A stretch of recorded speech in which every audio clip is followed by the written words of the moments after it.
We've all seen the videos of trucks going underwater when they're launching their boats at boat ramps. We've also heard the tires burning out as people try to exit the ramp and can't seem to get traction.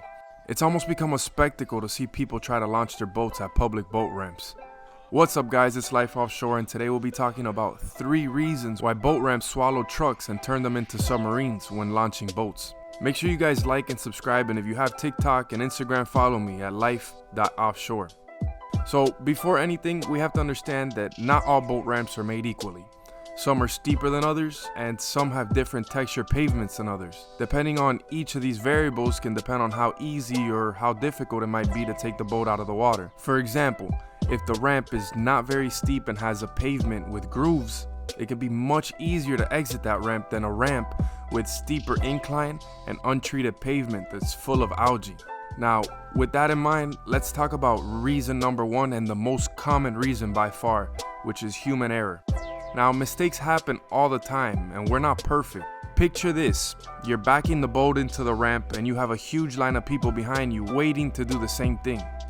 You finally have the boat deep enough into the water and you're ready to step out of the truck to get the boat off the trailer. It is easy to forget that you're in reverse, since it's easy to feel rushed on the boat ramp in this situation. So mistake number 1 is forgetting to put the vehicle into park and turning on the emergency brakes. Engaging the e-brakes causes the wheels to lock up and hold you into place. So always remembering to do this can prevent your vehicle from going into the water. Now, forgetting to do this and your truck will become a submarine. And another thing within human error is not getting the back tires all the way into the water if it's not absolutely necessary. You don't want any slip if possible. So if you can avoid getting the back tires wet at all costs, do that. Now obviously there's going to be some times where you can't. Try to keep your rear tires as dry as possible and not get it in so deep. These other reasons aren't as common, but still happen from time to time.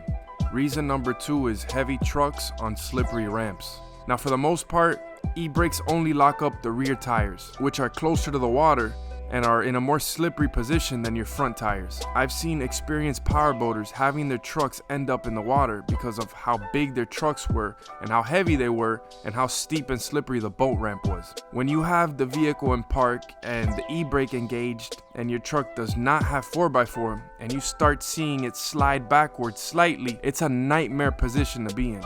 In this clip, you see that the Jeep has his brakes applied because when he starts rolling backwards, the front tires are locked in place, meaning he's just slipping and there's not much he can do unless he has 4x4 engaged and he can power through or somebody can pull him out. Some of these boat ramp locations have algae all over the place and are not treated properly, which makes it so slippery that you can't even walk on it without falling. This also can happen even if you don't have a heavy truck. If you're reversing too fast and hit the brakes and your backwards momentum keeps going backwards and the boat ramp is so slippery that when you hit the brakes, the tires lock up, but there isn't enough friction to stop the vehicle from rolling backwards. So, as I always say, slow is fast when you're at the boat ramp. And now, the last reason isn't as prominent around the world, but here in South Florida, it is. Reason number 3 is car insurance fraud. People sink their trucks at boat ramps to make it look like an accident. Instead, it was all planned and it was on purpose the whole time. Now, I'm not claiming that any of these trucks or any of these vehicles in this video were doing this, but I'm just giving you one of the reasons that this does happen. And this is to get money out of car insurance agencies. Some people buy trucks they can't afford and have no way of getting out of it without losing a bunch of money. Or they can't keep up with the payments and they don't want their vehicles repoed. Is it messed up? Yes. But is it the society we live in? Unfortunately, yes, it is. That about wraps it up for this video, guys. I hope you enjoyed this quick hitter. Until next time, you could catch me offshore.